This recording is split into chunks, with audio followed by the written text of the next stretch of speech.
Iran के राष्ट्रपति इब्राहिम रईसी की हेलीकॉप्टर क्रैश में मौत हो गई है। उनके साथ हेलीकॉप्टर में ईरान के विदेश मंत्री भी सवार थे। इससे पहले ईरानी बचाव दलों ने हेलीकॉप्टर का मलबा बरामद किया था। ईरानी मीडिया ने कहा था कि मलबे को देखकर किसी के भी जिंदा बचने की कोई भी उम्मीद नहीं थी। अब सवाल ये उठता है कि रईसी की मौत के बाद आगे क्या होगा?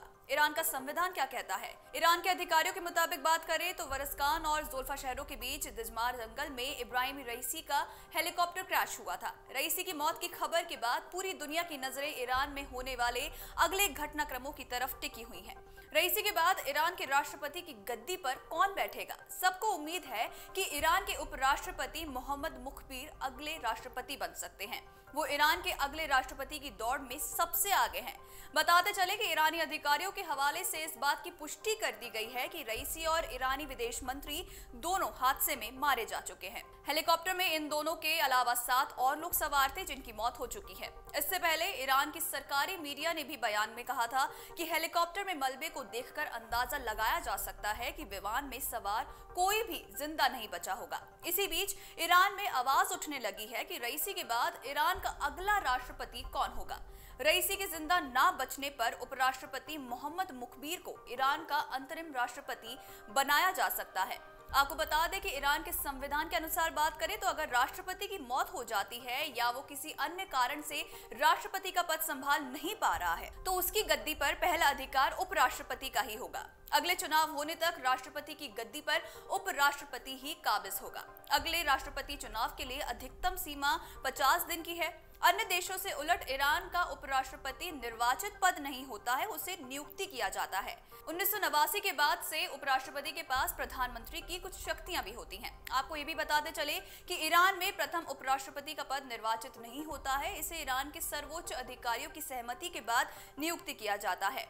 इस पद के लिए चुनाव नहीं होते हैं। रईसी ने भी राष्ट्रपति का पदभार संभालने के बाद अगस्त 2021 में मुख्बीर को देश का प्रथम उपराष्ट्रपति नियुक्ति किया था। बताते चले कि ईरान में एक नहीं बल्कि कई उपराष्ट्रपति होते हैं। ये वो अधिकारी होते हैं जो सरकार में कैबिनेट का पद संभालते हैं और इसमें मुख्बीर सबसे ऊपर हैं। मुख्बीर ईरान के सभी उपराष्ट्रपतियों में सबसे ऊंचे पद के नेता माने जाते हैं। 1989 में ईरानी सरकार ने प्रधानमंत्री पद को समाप्त कर दिया था, जिसके बाद प्रथम उपराष्ट्रपति को प्रधानमंत्री की शक्तियां दी गई थी। गौर करने वाली बात यह है कि मुख्बीर ईरानी अधिकारियों की उस एक टीम का हिस्सा थे जिन्होंने पिछले साल अक्टूबर में मॉस्को का दौरा किया था और रूस की सेना को सतह से सतह पर मार करने वाली मिसाइलों और अधिक ड्रोन की आपूर्ति देने में सहमति जताई थी।